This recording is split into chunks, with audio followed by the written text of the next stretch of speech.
तो जिस तरह साधन सुविधा अगर हमें सुख नहीं दे सकी, पावर फेलियर के कारण स्वीकार कर लिया, उसमें समान रहे, सुख दुख में समान रहे, सर्दी गर्मी में समान रहे, तो मान अपमान में इतना उतार चढ़ाव हमारी मेंटल स्टेट में क्यों आ जाता है? इतना डिस्टर्ब हो गए, बहुत फीलिंग में आ गया और व्यक्ति नेगेटिवली रिएक्ट करने लग जाता है। तो श्रीमद् भगवत गीता में यही कहा कि सब में समान रहना है। ओम शांति, ओम शांति, ओम शांति।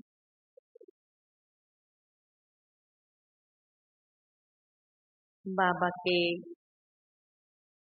हम सभी बच्चों को ये दिव्य जन्म जो प्राप्त हुआ, वो बाबा के विशेष कार्य अर्थ है, क्योंकि हम सभी बच्चों को बाबा ने एक नया ज्ञान देकर,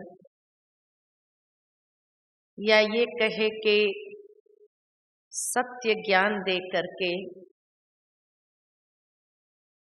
कई चीजों को महसूस कराते हुए हमारे अंदर एक बहुत बड़ी चेतना की जागृति की है कि जिससे न सिर्फ हम अपने जीवन को परिवर्तन करते, लेकिन हम पूरे विश्व का परिवर्तन करने के लिए सामर्थ्य रख सकते हैं। और ये है सकारात्मक ऊर्जा की शक्ति। जीवन के अंदर पहले जो कुछ भी होता था तो मनुष्य परेशान हो जाता। इनफैक्ट हम सभी भी ज्ञान से पूर्व का जीवन जब अपना देखते हैं तो छोटी छोटी बातें भी हमारे मन को परेशान कर देती थी, या हमें टेंशन में ले आती थी, नेगेटिव सोच में ले आती थी, और इतना नेगेटिव थिंकिंग हमारा बढ़ जाता था कि हमारे आसपास जो कुछ भी होता था वो भी जैसे उस नकारात्मक ऊर्जा को बढ़ाने के लिए सक्रिय हो जाते थे, पावरफुल हो जाते थे। इसलिए कहा कि मनुष्य जीवन के चारों ओर अगर देखा जाए तो एक तरफ साधन सुविधाएं हैं, एक तरफ नेचर है और एक तरफ मनुष्य है।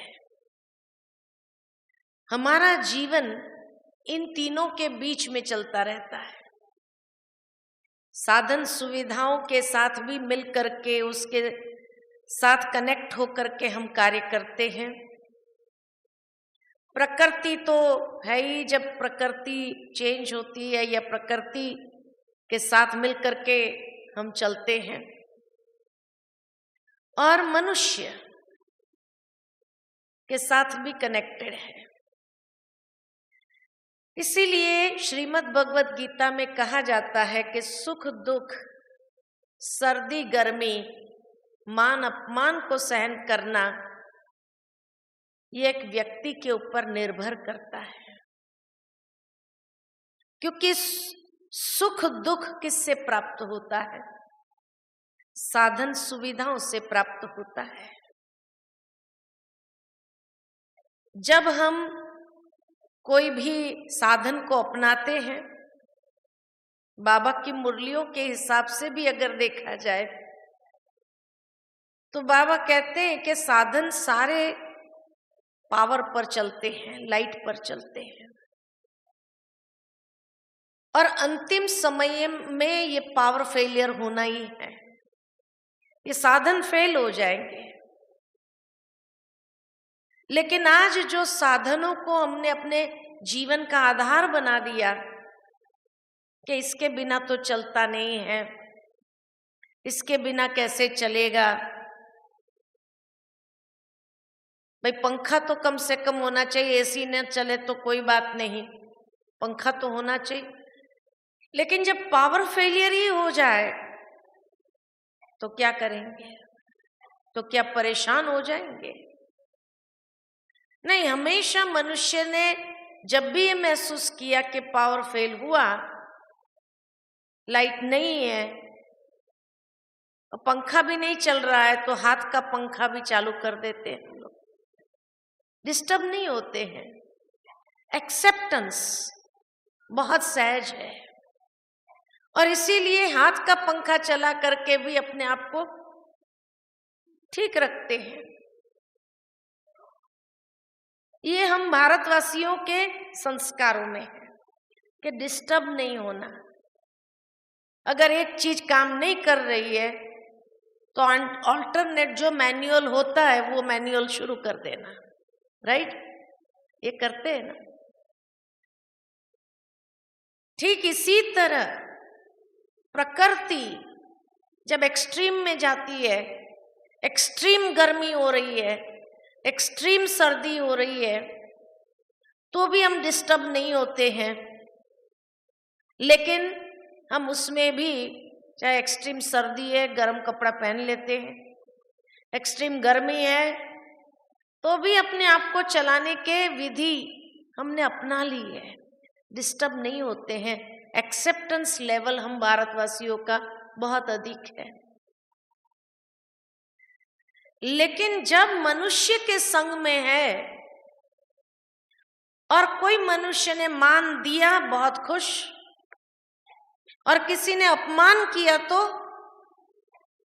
क्या वहां हमारा एक्सेप्टेंस लेवल उतना ही है जितना साधन सुविधा और प्रकृति के साथ में है?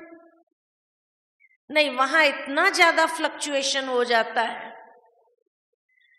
कि किसी ने अपमान किया तो हम इतना डिस्टर्ब हो जाते हैं मेंटली कि ऐसा क्यों किया उसने, क्या समझ रखा है, और हम गुस्से में आकर के या हम एक नेगेटिव रिएक्शन को अपना लेते हैं, नेगेटिवली रिएक्ट करने लगते हैं।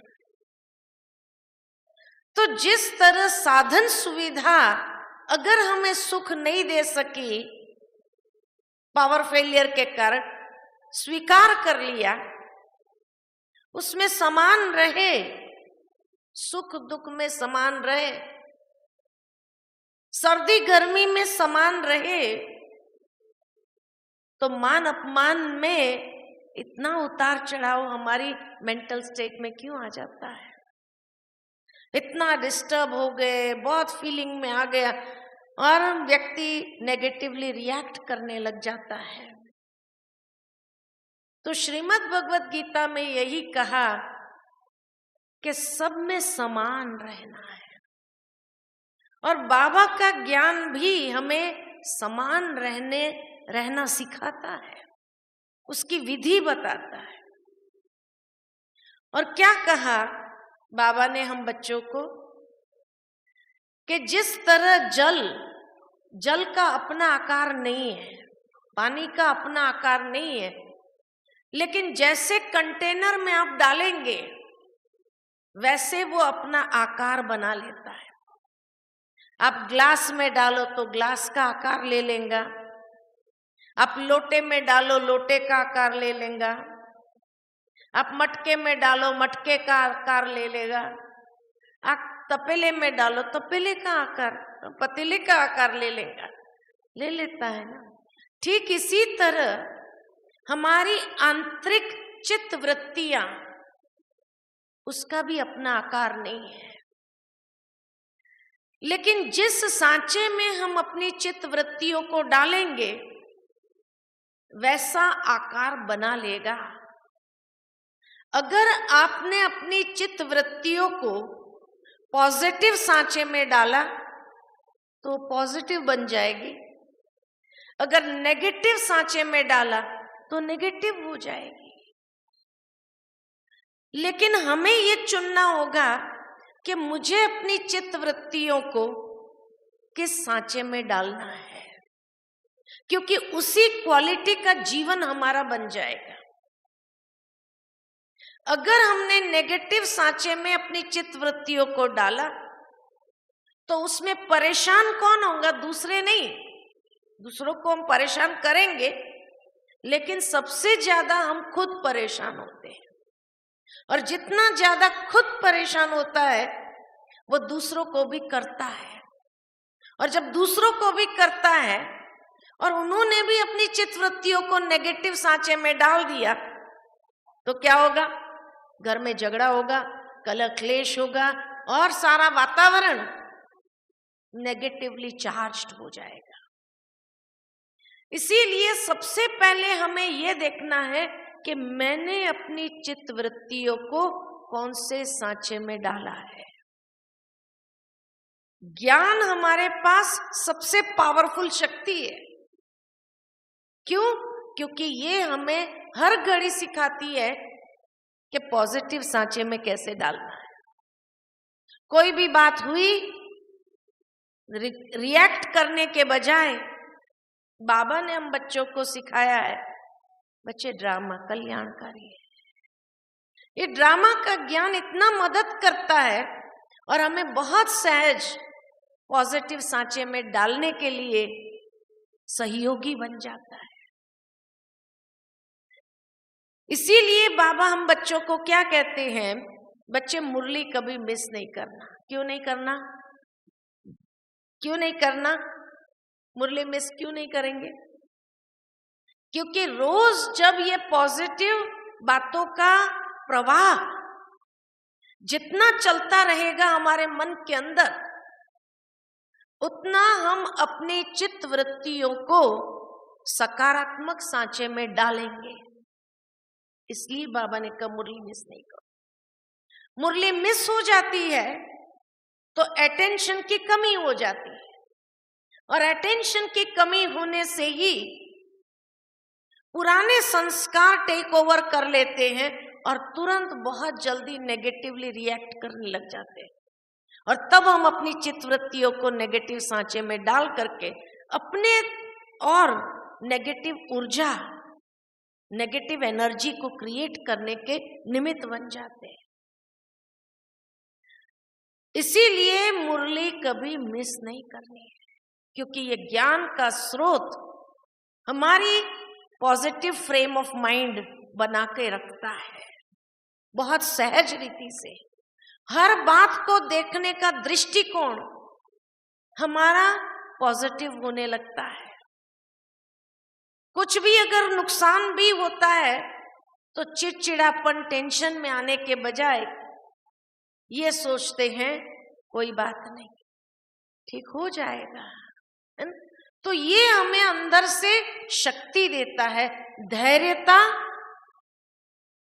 और रिएक्ट न करने की शक्ति देता है। क्योंकि आज लोगों के जीवन में धैर्यता नहीं, इम्पेशंस बहुत अधिक है, और ये इम्पेशंस ही उसको नेगेटिव बना रही है।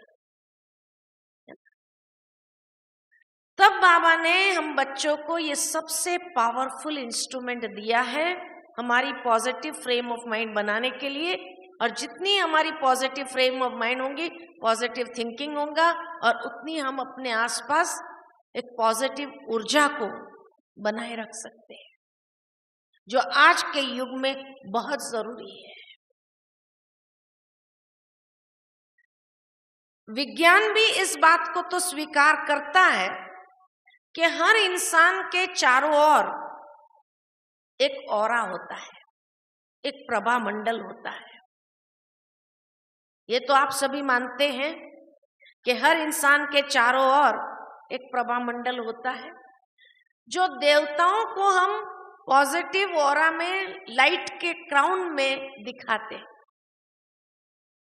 लेकिन देवताओं की प्यूरिटी लेवल इतना अधिक है, इसीलिए वो सफेद ऑरा का प्रभामंडल बहुत स्पष्ट दिखाई देता है। लेकिन कलयुग के अंदर भी हर इंसान के चारों ओर एक प्रभामंडल होता है, लेकिन किसी किसी के आसपास पॉजिटिव प्रभामंडल अच्छा होता है,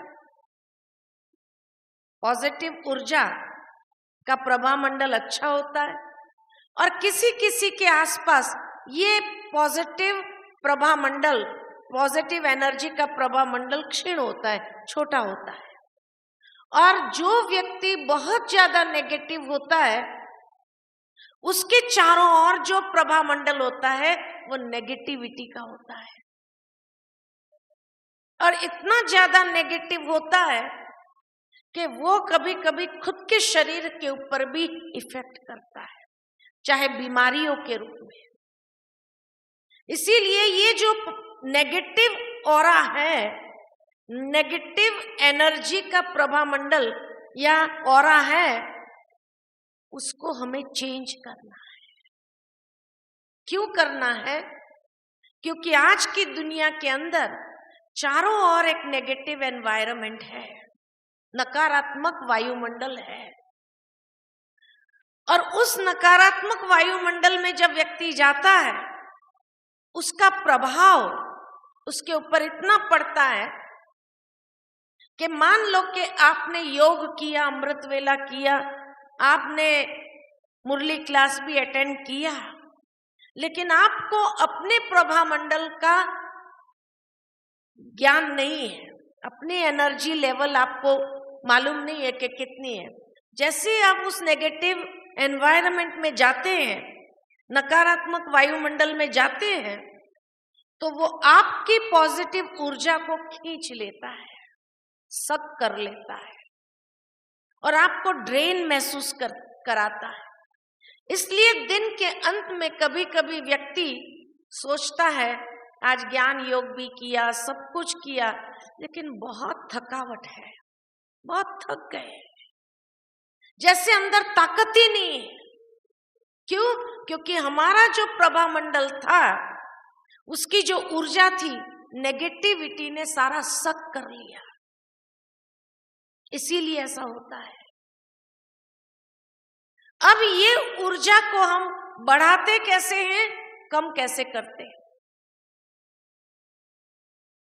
बढ़ाने का आधार जो बाबा ने कहा कि बच्चे, जो वैल्यूज है, जो सद्गुण है, जितना हमारे अंदर सद्गुण ज्यादा आते जाएंगे तो ये सद्गुण जो है ये प्रभामंडल को बढ़ाएगा।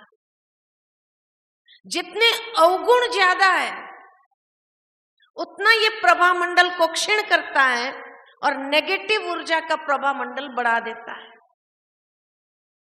बाबा क्यों हम बच्चों को कहते हैं, आज भी बाबा ने कहा, और दादी ने बहुत अच्छा जब मुरली शुरू किया तो कहा, बाबा रोज हमें मीठे बच्चे क्यों कहते हैं?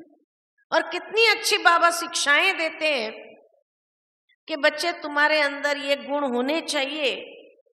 कल भी बाबा की मुरली में श्रीमत को फॉलो करो, मनुष्य मत, देवता मत, ईश्वरीय मत है, लेकिन जितना श्रीमत को फॉलो करते जाएंगे उतना हमारा ये ऊर्जा का प्रभामंडल जो है बढ़ता जाएगा। इसीलिए श्रीमत और सद्गुण, वैल्यूज, इसकी आज संसार के अंदर भी बहुत आवश्यकता है। क्योंकि जो व्यक्ति नेगेटिवली चार्ज्ड होता है, नेगेटिविटी ज्यादा है, नेगेटिव एनर्जी का ऑरा ज्यादा है, वो क्या करता है, वो एक मैग्नेट बन जाता है। इसी तरह जिसके आसपास पॉजिटिविटी का एनर्जी का प्रभामंडल ऑरा है, वो भी एक मैग्नेट होता है। ये नेगेटिव वाला हर बुरी चीज को खींचता है, हर नेगेटिविटी को खींचता है, आकर्षित करता है, और पॉजिटिविटी वाला हर अच्छी चीज को खींचता है। लाइफ में आपने कभी कभी जीवन के अंदर ये अनुभव किया होगा कि कोई समय ऐसा होता है कि जब एक के बाद एक बुरी खबर ही आती रहती है, ये भी बुरा हो गया, ये भी नुकसान हो गया, इसका भी ये हो गया। अब जा रहे थे, चलते चलते पैर में मोच आ गई। अच्छा, पैर में मोच हो गई, दूसरा घर का मेंबर गया, एक्सीडेंट हो गया। कहेंगे क्या बात है, क्यों ऐसा बुरी खबर एक के बाद एक बुरी खबर ही आती रहती है, बुरा ही हो रहा है। लेकिन जितना व्यक्ति नेगेटिवली चार्ज्ड है वो ऐसा मैग्नेट बन जाता है जो हर नकारात्मक घटना को आकर्षित करता है लाइफ में, इसलिए उनके साथ बुरा ही बुरा होने लगता है। ये साइंस है। ठीक इसी तरह जिसके आसपास पॉजिटिव ऊर्जा का प्रभाव मंडल ज्यादा है वो भी ऐसा एक मैग्नेट बन जाता है जो हर अच्छी घटनाओं को आकर्षित करता है, खींचता है। और इसलिए ये भी अपने जीवन में अनुभव किया होगा कि कभी कभी ऐसा समय भी आता है, सब अच्छी खबर, खुशखबरी मिलती जाती है, एक के बाद एक के बाद एक, कितनी खुशी होती है। लेकिन क्योंकि उस समय आप पॉजिटिवली चार्ज्ड है, सकारात्मक ऊर्जा का प्रभाव मंडल आपने बढ़ा दिया है, इसलिए हर अच्छी खबरें आकर्षित होते होते जैसे आपके तरफ वही चीज आ रही है, खुशखबरी खुशखबरी, एक के बाद एक खुशखबरी, और आपका मन इतना खुश रहने लगता है। क्या बात है ना। समय बदल गया। कई लोग कहते हैं कि भाई टाइम चेंज हो गया इसीलिए ऐसा हुआ, या फलाना ग्रह इफेक्ट कर दिया। ज्योतिष वाले अपना बना बताने लगते हैं कि जब नेगेटिवली चीज आपके तरफ आती है तो क्या कहते हैं, भाई ढैया चल रही है, 7.5 चल रही है, ये चल रहा है, वो चल रहा है। वो कुछ नहीं चलता है। उस समय आप इतना रिएक्टिव मूड में है, छोटी छोटी बातों में भी गुस्सा चिड़चिड़ापन आता है, तो आप इतना नेगेटिवली चार्ज कर लेते हैं अपने आप को, तब जाकर के ये सारी नेगेटिव घटनाएं आपके तरफ आकर्षित होती। दूसरी बात, पॉजिटिव और नेगेटिवली चार्ज कैसे होते हैं हम, उसका सहज सरल तरीका जो बाबा हमेशा हम बच्चों को कहते हैं, बच्चे पर चिंतन पतन की जड़ है, आत्मचिंतन उन्नति की सीढ़ी है। क्योंकि आत्मचिंतन करते हैं तो आत्मा के 7 गुणों को आप विकसित करते हैं। आत्मा के जो 7 गुण है उसको आप बढ़ाते हैं, और जैसे जैसे आत्मचिंतन उन्नति की सीढ़ी, क्यों कहा बाबा ने, क्योंकि जितना आप आत्मा के 7 गुणों को अपने अंदर विकसित करते हैं तो आपको पॉजिटिव ऊर्जा से भरपूर कर देता है। तो वो सारी चीजों को आकर्षित करता है जो आपको उन्नति की ओर ले जाता है। लेकिन जब हम पर चिंतन करते हैं, पर चिंतन में क्या करेंगे, किसी की बुराई का चिंतन, निंदा करेंगे, ग्लानि करेंगे, इसी को पर चिंतन कहा। तो जब पर चिंतन, पर दर्शन और पर मत के प्रभाव में आए, माना हमने अपने चारों ओर एक नेगेटिवली एनर्जी का चार्ज्ड ऑरा क्रिएट कर दिया। अब नेगेटिव चार्ज ऑरा क्रिएट कर दिया तो उसके सामने क्या आएगा, पॉजिटिव घटनाएं आएगी या नेगेटिव घटनाएं आएंगी, क्या आएगा। हम क्या आकर्षित कर रहे हैं, हम हमेशा प्रॉब्लम्स को आकर्षित करना शुरू करते हैं। इसीलिए व्यक्ति के सामने प्रॉब्लम, एक के बाद एक प्रॉब्लम आने लगती है, एक के बाद एक ऐसी सिचुएशन आने लगती है जो हमें परेशान करती है। एक के बाद एक ऐसी सर्कमस्टेंसेस आती है जो हमें एकदम हिला देने वाली होती है। ये कोई और नहीं भेज रहा है, भाई फलाने ने कहीं मेरे ऊपर ऐसा तो नहीं कर दिया, कोई जादू टोना तो नहीं कर दिया, नहीं, आप खुद इतने नेगेटिव हो गए हैं। और ये पर चिंतन, पर दर्शन करते हुए आपने अपने आसपास इतना नेगेटिविटी का ऑरा क्रिएट कर दिया है कि वही चीज आप आकर्षित करने लगते हैं। इसीलिए एक के बाद एक प्रॉब्लम्स आना शुरू होती है।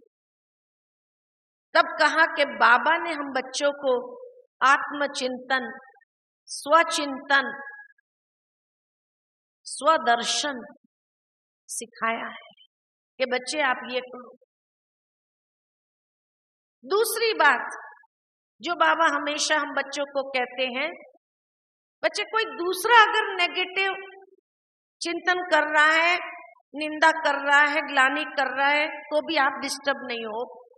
उसके बदले आप उसको शुभ भावना का ही दान दो, दुआएं दो। क्यों दुआएं देना? वो नेगेटिव आपके लिए बोल रहा है और आप दुआएं दो।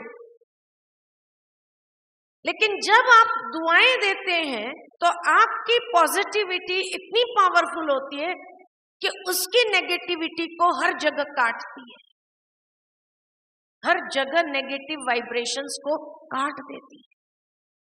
कितना पावरफुल साइंस है। इसीलिए बाबा कहते हैं कि बच्चे आप शुभ भावना दो, आप दुआएं दो, तो जितना आप दुआओं के वाइब्रेशंस को रिलीज करेंगे, शुभ भावना, शुभ कामना के वाइब्रेशंस को रिलीज करेंगे, उतना सामने वाला कितना भी आपके लिए नेगेटिव सोच रहा हो या आपके लिए नेगेटिव करने की कोशिश कर रहा हो, उसका कोई नेगेटिविटी काम नहीं करेगा। क्योंकि आपका ऑरा जो है पॉजिटिव एनर्जी का इतना फुल्ली चार्ज्ड है, वो आपके लिए कवच का काम करेगा, वो आपके लिए शील्ड का काम करेगा कि उस शील्ड के अंदर कोई भी नेगेटिविटी का वाइब्रेशंस आ नहीं सकता।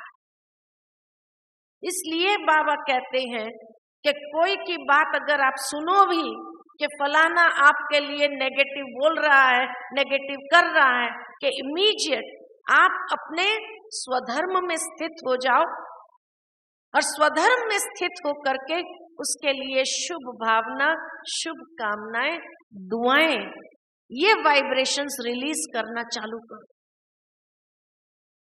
क्योंकि आने वाले समय में ये नेगेटिविटी बढ़ने वाली है। लोग दुनिया के अंदर कमजोर है, आत्माएं कमजोर हो गई। वो कमजोर आत्माएं कमजोर सपोर्ट्स ही लेंगी, और कमजोर सपोर्ट्स क्या लेंगी? आपका नुकसान करने के लिए वो कोई ना कोई नेगेटिव तरीका अपनाएंगे। लेकिन आप फुल्ली पॉजिटिवली चार्ज्ड हैं तो उनके कोई तरीके आपके ऊपर काम करने वाले नहीं है। वहां तक बाबा ने कहा है कि जब आप पॉजिटिव ऊर्जा से भरपूर है तो कोई नेगेटिव इविल स्पिरिट भी आपको तकलीफ पहुंचा नहीं सकती। इतना पावरफुल आपका वो ऑरा काम करेगा एक शील्ड के रूप में। तीसरी बात जो बाबा कहते हैं हमेशा कि बच्चे उमंग उत्साह के पंख लगाकर उड़ते रहो। उमंग उत्साह क्यों कहा? क्योंकि ये उमंग उत्साह ही हमें पॉजिटिवली चार्ज रहने में मदद करता है। ये पंख का काम करता है जो नीचे की सिचुएशन में भी आपको ऊपर उड़ा देता है, ऊपर से ले जाता है। इसीलिए उमंग उत्साह ये दोनों पंख आपके बरकरार है। दुनिया के लोग क्या करते हैं? जब आपको देखते ये उमंग उत्साह में बहुत आगे बढ़ रहा है तो ये उमंग उत्साह के पंख काटने का काम करते। अरे 2 दिन का ये खेल है, फिर तो नॉर्मल लाइन पर आ जाएगा, ये आज बड़ा उड़ रहा है। नेगेटिव बातें करके आपके पंख को काटने का काम करते हैं। लेकिन आपके ऊपर उनकी बातों का प्रभाव पड़ना चाहिए? नहीं पड़ना चाहिए। नहीं तो तुरंत आपके पंख कट के आप नीचे जमीन पर आ जाएंगे। इसलिए उमंग उत्साह का पंख आपको पॉजिटिवली चार्ज रखेगा। बहुत पावरफुल चार्जिंग होगी आपकी, है ना। तो उमंग उत्साह बना रहे आपका। साथ ही साथ जो बाबा कहते हैं दृढ़ निश्चय, निश्चय को कोई हिला, माया का काम क्या है?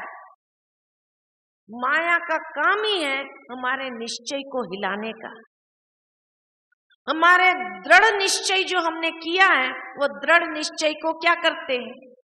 कम करती है, दृढ़ता को खत्म कर देती है, साधारणता में ले आती है और निश्चय को हिला देती है। अब दृढ़ निश्चय दोनों ही अगर खत्म हो गया, दृढ़ता भी खत्म हो गई, निश्चय भी खत्म हो गया, तो क्या होगा? बहुत जल्दी शिकार हो जाएंगे परिस्थितियों के, प्रॉब्लम्स के, ये नकारात्मकता के शिकार हो जाएंगे। हिम्मत आपकी टूटने लगेगी, इसलिए हिम्मत को टूटने नहीं देना। तो इसीलिए बाबा हर बच्चे की हिम्मत बढ़ाता है और इसीलिए बाबा ने वायदा किया है कि बच्चे हिम्मत का एक कदम तुम बढ़ाओ, 1000 कदम बाबा मदद करेगा। लेकिन कब? कई बच्चे आधा आधा स्लोगन याद रखते हैं, बाबा तो मदद करता ही नहीं है, बाबा तो मदद करता ही। बाबा कहते हैं मैं मदद, पहले हिम्मत का कदम तो उठा। हिम्मत का कदम आपको उठाना है, बाबा 1000 गुना मदद करेगा, ये बाबा का वायदा है। लेकिन हिम्मत का कदम उठाने में हम डर जाते हैं। क्यों डरते हैं? कि पता नहीं नेगेटिव ऊर्जा वाले लोग क्या करेंगे, हमारे साथ ऐसा किया तो, हमारे साथ वैसा किया तो, उसने ऐसा कर दिया तो। नहीं, डरने की बात ही नहीं। आप जितना जितना अपने अंदर हिम्मत भरते जाएंगे तो देखो बाबा 1000 गुना मददगार है। बाबा ने एक मुरली में कहा था, 1000 भुजा वाला बाबा आपके साथ है, अक्षोणी सेना भी आपका कुछ बिगाड़ नहीं सकती, आपका बाल भी बांका नहीं कर सकती। ये हिम्मत बाबा ने हमारे अंदर भरी है। लेकिन जब ये भूल जाते हैं कि 1000 भुजा वाला बाबा मेरे साथ है, अब 1000 भुजा वाले बाबा को साथ खड़ा कर दो तो कोई नेगेटिव ऊर्जा आपको इफेक्ट कर सकती? बताओ। इसीलिए बाबा ने कहा रावण तो क्या, रावण का बाप भी आ जाए ना तो भी कुछ नहीं कर सकते हम। इतना आप पॉजिटिव ऊर्जा से चार्ज रहेंगे। तो ये विधियां बाबा ने बताई है कि आप बस एक बार दिल से कहो मेरा बाबा मेरा साथी, आ जाओ। देखो बाबा आता है कि नहीं आता है। लेकिन हिम्मत का कदम उठाने के बाद ये कहो, ये नहीं कि हिम्मत का कदम उठाना नहीं, मेरा बाबा मेरा साथी आ जाओ, मेरा बाबा मेरा साथी आ जाओ। अरे ये कोई तरीका है? बाबा को बुलाने का भी ये कोई तरीका है क्या? तो इसीलिए अंदर से जितनी हिम्मत का आपके अंदर संचार होगा, निर्भय हो जाएंगे और निर्भय होकर के आप हिम्मत का कदम उठा करके तो देखो, और फिर अंदर से कहो मेरा बाबा मेरा साथी आ जाओ। बाबा 1000 गुना मदद करने के लिए तत्पर है। ये महसूस किया गया है, ये अनुभव किया गया है कि जैसे कोई, मान लो कि आप बहुत अच्छे चल रहे हैं, कोई धक्का मार दे आपको कि ये गिर जाएगा, अच्छा होगा, ऐसे धक्का मार दिया। लेकिन धक्का मारने से आपको पंख लग जाए, आप उड़ना शुरू कर दो, गिरने की बात ही नहीं, उड़ करके ऊपर उठना चालू करो, तो कितनी अच्छी फीलिंग आएगी। ये महसूस करेंगे कि जैसे कोई अगर जीवन के अंदर कोई आपको नुकसान पहुंचाने के लिए धक्का मार रहा है, लेकिन नुकसान पहुंचाने के लिए धक्का मारा, लेकिन आप फुल्ली पॉजिटिविटी से चार्ज्ड, तो क्या होगा? 1000 भुजा वाला बाबा आपको ऐसा पंख दे करके उड़ना चालू करा देगा कि वो परिस्थितियां भी आपका कोई नुकसान नहीं कर सकती है। वो आत्मा भी देखता रह जाएगा, अरे हमने तो इसको धक्का दिया कि गिर जाए, ये तो उड़ने लगा। ये पंख बाबा देते हैं। तो जो आत्मा पॉजिटिव ऊर्जा से भरपूर चार्ज्ड है, उसको कभी भी कोई भी आत्मा किसी भी विधि से नुकसान नहीं पहुंचा सकती, गिरा नहीं सकती है, चोट नहीं पहुंचा सकती है। कोई बात में उसको एक न एक दिन हारना पड़ेगा जरूर, ये प्रैक्टिकल। इसीलिए आज की दुनिया में क्यों इसकी आवश्यकता है कि बाबा ने एक सीक्रेट हमें बताई है कि बच्चे, तुम सद्गुणों के आधार पर, आत्मा के 7 गुणों के आधार पर अपने आप को इतना चार्ज रखो। 7 गुणों से अमृत वेले जब हम बैठते हैं तो अमृत वेले किस स्थिति में बैठते हैं? आत्माभिमानी स्थिति में बैठते। आत्माभिमानी स्थिति क्या होती है? आत्मा के 7 गुणों की बैटरी फुल चार्ज करते अमृत वेले। फिर सारा दिन देखो आप, जब आपकी बैटरी फुल चार्ज होंगी, आप असंभव को संभव करने की ताकत रखेंगे, कोई आपको रोक नहीं सकता है। इतनी ताकत आपके अंदर आ जाए। इसलिए बाबा कहते, एक तो अमृत वेला कभी मिस नहीं करो और एक मुरली क्लास कभी नहीं, क्योंकि ये 2 ही स्रोत है वो पॉजिटिव ऊर्जा को बढ़ाने के लिए। लेकिन आप खुद भी महसूस किया होगा कि जिस दिन मान लो कि अमृत वेला मिस हो गया, मुरली क्लास भी मिस हो गई, देरी से उठे, मुरली क्लास भी नहीं हुआ, तो क्या कहते हैं? आज का दिन अच्छा ही नहीं गया। ऐसा फील हुआ कुछ मिसिंग है, कुछ मिसिंग है, कुछ है नहीं। और उस दिन आपको नेगेटिव ऊर्जा वाले लोग अपने प्रभाव में ले लेंगे। वो छोटी बात के लिए गुस्सा कराएंगे, वो गुस्सा करेंगे, आपको डबल गुस्सा आएगा, आपको डबल गुस्सा आएगा। वो झूठ बोलेंगे, आपको डबल गुस्सा आएगा। फिर क्या कहते हैं? वैसे मुझे गुस्सा थोड़ी आता है, लेकिन उसने झूठ बोला ना, मेरे से सहन ही नहीं हुआ। अब सोचने की बात यह है कि एनालाइज करें अगर थोड़ा सा कि किसी भी इंसान ने झूठ क्यों बोला। कोई भी इंसान झूठ कब बोलता है? कब बोलता है? डर। सत्य को फेस करने की ताकत नहीं, डर है, तो वो डर उसको झूठ बुलवाता है। अब डर या झूठ, जिसके अंदर डर है उसने झूठ का सहारा पकड़ा, तो ये पॉजिटिव है या नेगेटिव है? नेगेटिव है। अच्छा, आप अपना ज्ञान योग करके आए और उसने झूठ जैसे ही बोला और आपको गुस्सा आ गया, तो गुस्सा पॉजिटिव है या नेगेटिव है? नेगेटिव। तो वो पावरफुल हुआ या आप पावरफुल हुए? कौन पावरफुल हुआ?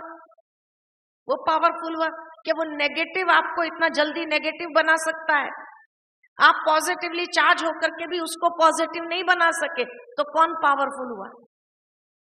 इसलिए आने वाले समय में ऐसे नेगेटिवली चार्ज्ड ऑरा वाले बहुत लोग होंगे, लेकिन आप जब अपना शील्ड तैयार कर देते हैं, आप जब अपना कवच तैयार कर देते हैं पॉजिटिव एनर्जी का, और फिर आप जाते हैं उस जगह पर, ये नहीं कि वो सच बोलने लगेगा, उसमें इतनी ताकत नहीं है, वो सच नहीं बोलेगा, लेकिन जब आप वहां जाके खड़े होंगे तो आपकी पॉजिटिव ऊर्जा का प्रभाव उसके ऊपर पड़ेगा और वो झूठ भी नहीं बोल पाएगा, चुप रहेगा। उसको झूठ बोलने नहीं देंगे आपकी पॉजिटिविटी, वो चुप रहेगा। और जैसे आप वहां से निकले, उसके ऊपर उसका प्रभाव इतना पड़ता है कि उसके अंदर एक युद्ध चलता है। मुझे चुप नहीं रहना चाहिए था, बोल देना चाहिए था, डांट लेते थे वही ना, और क्या होता था, झूठ नहीं मना, मेरे को छिपाना नहीं चाहिए था, ये अंदर में द्वंद्व चलना शुरू हो जाएगा और आधा पौना घंटा ये युद्ध चलेगी अंदर, और आधा पौना घंटे के बाद वो आपके पास आएगा और कहेगा सर एक बात बतानी थी। आप कहेंगे क्या? फिर वो सारा एक्सप्लेन करता है, ऐसा हुआ था इसलिए ऐसा हुआ, इसलिए ऐसा हुआ, लेकिन उस समय में बोल नहीं सका, मुझे हिम्मत ही नहीं हुई। सारी बात सुनने के बाद आप क्या कहेंगे? आप पॉजिटिवली चार्ज है तो क्या कहेंगे? अच्छा हुआ बता दिया, कोई बात नहीं। अब उसका डर बढ़ेगा या कम होगा? कम होगा। उसको लगा मैं तो नाहक डर रहा था, उन्होंने तो कुछ कहा ही नहीं मुझे, तो उसके अंदर हिम्मत आएंगी। दूसरी बार कोई ऐसी सिचुएशन आई तो वो झूठ तो नहीं बोलेगा, झूठ तो बोलना उसका, क्योंकि उसका डर धीरे धीरे खत्म हो रहा है, तो झूठ तो नहीं बोलेगा, लेकिन शायद 15 मिनट लगेगी उसको सच बोलने के लिए। 15 मिनट तक चुप रह करके फिर आपके पास बात बताऊं मैं, वास्तविकता क्या हुई? आप कहेंगे हाँ बताओ। फिर वो बता देगा, आप कहेंगे वाह बहुत अच्छा किया बता दिया, चलो थैंक्स आपको। अब उसका डर और बढ़ेगा या कम होगा? और कम हो गया। उसको लगा ऊपर से मुझे थैंक्स मिली, मैं तो डर रहा था, तो उसका डर खत्म हो जाएगा। इस तरह से आप अपनी पॉजिटिव एनर्जी से दूसरों को भी एम्पावर कर सकते हैं। वो झूठ नहीं बोलेगा, धीरे धीरे उनका डर भी समाप्त हो जाएगा और वो आपके साथ में रह करके कंफर्टेबल फील करेगा। कहेगा ये भाई बहुत अच्छा है, मुझे हर बात में समझता है, देखो मेरा डर ही खत्म हो गया, मैं तो कितना डरता था इनसे, खत्म हो गया मेरा डर।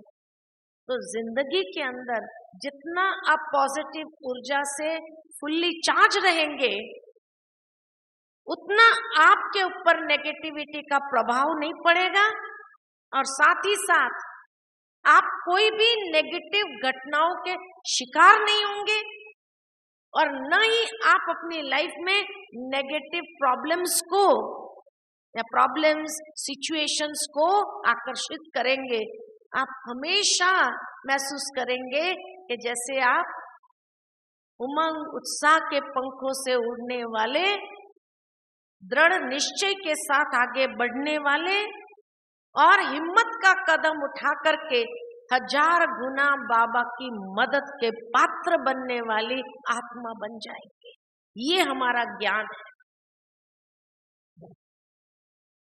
कई लोग पूछते हैं भगवान आकर ज्ञान देता है, क्या प्रमाण है? ये सबसे बड़ा प्रमाण है कि जो व्यक्ति डिप्रेशन में था वो भी आज इतना उमंग उत्साह में उड़ रहा है, दृढ़ निश्चय के साथ आगे बढ़ रहा है। उससे बड़ा प्रूफ और क्या चाहिए कि भगवान का ज्ञान है, भगवान हमें सिखा रहा है। असंभव को संभव करने की ताकत आप में आ जाए तो कैसे आए? क्योंकि आप पॉजिटिवली चार्ज्ड हैं। इसीलिए आज दुनिया के अंदर अभी मेडिटेशन और वाइब्रेशंस के ऊपर काफी रिसर्च हो रहा है और वो देख रहे हैं प्रैक्टिकली कि किस प्रकार मेडिटेशन से पॉजिटिव वाइब्रेशंस जैसे जैसे आप क्रिएट करते जाते हैं, आपके जीवन से सारी नेगेटिविटी दूर हो जाती है। और इसीलिए बाबा कहते हैं आपको जो सर्वगुण संपन्न बनना है, देवताओं के जो लक्षण है सर्वगुण संपन्न, 16 कला संपूर्ण, संपूर्ण निर्विकारी, मर्यादा पुरुषोत्तम, ये कैसे बनेंगे? तो धीरे धीरे एक एक को आप अपने जीवन में लाते जाओ। सबसे पहले मर्यादाओं को फॉलो करना चालू करो। ये आपको पॉजिटिव ऊर्जा से चार्ज करेगा। मर्यादा को चार्ज करेंगे, मर्यादा को इनकलकेट करेंगे तो पुरुषोत्तम बनने से कोई नहीं रोक सकता है। फिर जो कहा संपूर्ण निर्विकारी, संपूर्ण तो बाद में बनेंगे सतयुग में, लेकिन अभी निर्विकारी तो बनना चालू करो, क्योंकि ये पॉजिटिव ऊर्जा से बहुत फास्ट चार्जिंग करेगा, बहुत फास्ट चार्जिंग करेगा। इसलिए बाबा ने हम बच्चों को जो सबसे बड़ी पावर हमें दी है पॉजिटिवली चार्ज करने के लिए, वो है ब्रह्मचर्य। क्यों ब्रह्मचर्य का बाबा ने हमें ये कहा? क्योंकि आज के युग में ये इतना जरूरी है कि जितना आपके पास ये प्योरिटी की शक्ति होगी, आपके पास कोई नेगेटिव बातें आ नहीं सकेगी। इतना आपको चार्जिंग करेगा, इतना आपको सेफ रखेगा, हर परिस्थिति में सेफ रखेगा। करके देखो आप, जैसे ही आपके मनसा प्योरिटी में अगर कहीं आई, उस दिन आपको प्रॉब्लम जरूर आएगी। महसूस करें, जहां आपके कोई भी प्रकार की हिंसा हुई, चाहे विचारों में, वाणी में, कर्म में, कहीं भी, डबल अहिंसक जो बाबा में बताता है, अगर कहीं पर भी ये हिंसा हुई, चाहे दृष्टि की हिंसा हुई, किसी बुरी नजर से देख लिया, बुरे विचारों से आपने किसी के बारे में बुरे विचार क्रिएट कर लिए, बुरी एटीट्यूड आपने रख लिया, तो आपके सामने उस दिन प्रॉब्लम आएगी जरूर। इसलिए अपनी ऊर्जा को पॉजिटिवली चार्ज रखने के लिए प्योरिटी बहुत पावरफुल इंस्ट्रूमेंट है, जो बाबा ने अपने बच्चों को ये व्रत में इसीलिए बांधा है कि बच्चे ब्रह्मचर्य व्रत में क्यों बांधा है? ये व्रत है। और जैसे कोई भी व्रत की फाइनल सिद्धि क्या होती है? कोई भी इंसान दुनिया में भी व्रत रखता है, खाली भोजन न करने का व्रत रखता है, उपवास रखता है, तो उपवास का व्रत रखा तो भी उसको दिन के अंत में जैसे कोई भी असंभव कार्य संभव हो जाता है। दुनिया के अंदर जब किसी को कोई चीज चाहिए, कोई मनोकामना पूरी करनी होती है, तो व्रत लेते हैं कि नहीं लेते हैं? पैदल जाने का, उस तीर्थ यात्रा पर जाने का पैदल जाने का व्रत लेते हैं। कोई कई चीज छोड़ देते हैं कि आज से मेरी ये प्रिय चीज मैं छोड़ देता हूँ जब तक मेरी ये मनोकामना पूरी न हो, तो वो व्रत उस मनोकामना को पूरी करता है कि नहीं करता है? तो इसी तरह ब्रह्मचर्य व्रत सबसे बड़ा व्रत, वो असंभव को संभव करने की ताकत रख देता है। इसलिए कहा कि आपकी हर मनोकामना ये ब्रह्मचर्य व्रत पूरी कर सकता है। लेकिन जिस दिन चाहे दृष्टि में, चाहे विचारों में थोड़ी भी खंडन हुई, कि उस दिन कोई ना कोई प्रॉब्लम जरूर आता है। आप खुद भी महसूस करें, चाहे घर में ही कलह क्लेश शुरू हो जाएगा, घर की शांति खत्म हो जाएगी। इसीलिए ये सबसे बड़ा व्रत बाबा ने हमें दिया है, जो हमारी पॉजिटिव ऊर्जा को बहुत जल्दी बढ़ाता है और हर सिद्धि को प्राप्त करने के लिए हमें उस दिशा में ले जाता है। तीसरी बात, 16 कला संपूर्ण और सर्वगुण संपन्न। तो जितना सर्वगुण धीरे धीरे एक एक करके धारण करते जाते हैं, शांति, आनंद, प्रेम, शक्ति, ये एक एक गुण को धारण करते जाते हैं, उससे कनेक्टेड जितने भी गुण हैं, जितनी भी कलाएं हैं, वो सब आकर्षित होने लगेंगी और इस तरह से हम इस संगम युग से नई दुनिया के अंदर ट्रांसफर हो जाते हैं। इसलिए बाबा कहते हैं ये पॉजिटिव ऊर्जा, ये पॉजिटिव एनर्जी जितनी आप बढ़ाएंगे, आप अपने संस्कारों को भी जीत लेंगे, आप विकारों को भी जीत लेंगे, माया को भी जीत लेंगे। हर चीज के ऊपर आपकी जीत महसूस कराएगी। विजयी होना कौन नहीं चाहता है? सफलता मूर्त कौन नहीं बनना चाहता है? कोई है यहाँ से जो कहते हैं मुझे सफलता मूर्त नहीं बनना है? कोई ऐसा? हर इंसान सफलता, लेकिन सफलता को आकर्षित करने के लिए जितना अपना प्रभामंडल सकारात्मक ऊर्जा से चार्ज होगा, उतना आपके जीवन के अंदर हर बात की सफलता पर सफलता, हर खुशखबरी आपके जीवन के अंदर आने लगे। ये सीक्रेट है जो बाबा ने सिंपल शब्द में कहा लेकिन जो आपको संपूर्णता की मंजिल तक ले जाता है। और इसीलिए बाबा के अंतिम शब्द याद आते हैं कि जब बाबा ने कहा बच्चे निराकारी भव, निरहंकारी भव, निर्विकारी भव, कि निराकारी स्टेज, संपूर्णता की स्टेज को प्राप्त करना है तो निर्विकारी बनना जरूरी है। और उसमें भी विशेष विकारों में अहंकार तो आ ही जाता है, फिर भी बाबा ने उसको सेपरेट किया विकारों से, क्योंकि ये जितना और विकारों की एनर्जी होती है उतनी ही एक अहंकार की एनर्जी होती है। इसीलिए बाबा ने कहा निर्विकारी निरअहंकारी, दोनों की एनर्जी बहुत बड़ी होती है, नेगेटिव एनर्जी। इसीलिए जितना इस पॉजिटिव ऊर्जा को आप अपने अंदर क्रिएट करेंगे तो निराकारी बनना बहुत आसान हो जाएगा। ये सिंपल टेक्निक है जो बाबा ने हम बच्चों को बताई है। इसलिए बाबा कहते हैं अब जब भी कभी कोई आपके लिए कुछ भी उल्टा सीधा कर रहा, उसको क्या करना है, शुभ भावना, शुभकामना और दुआएं देते जाओ। धीरे धीरे वो भी नेगेटिव से पॉजिटिव हो जाएगा। वो आपके लिए कुछ भी नेगेटिव कर नहीं पाएगा, कर नहीं सकेगा।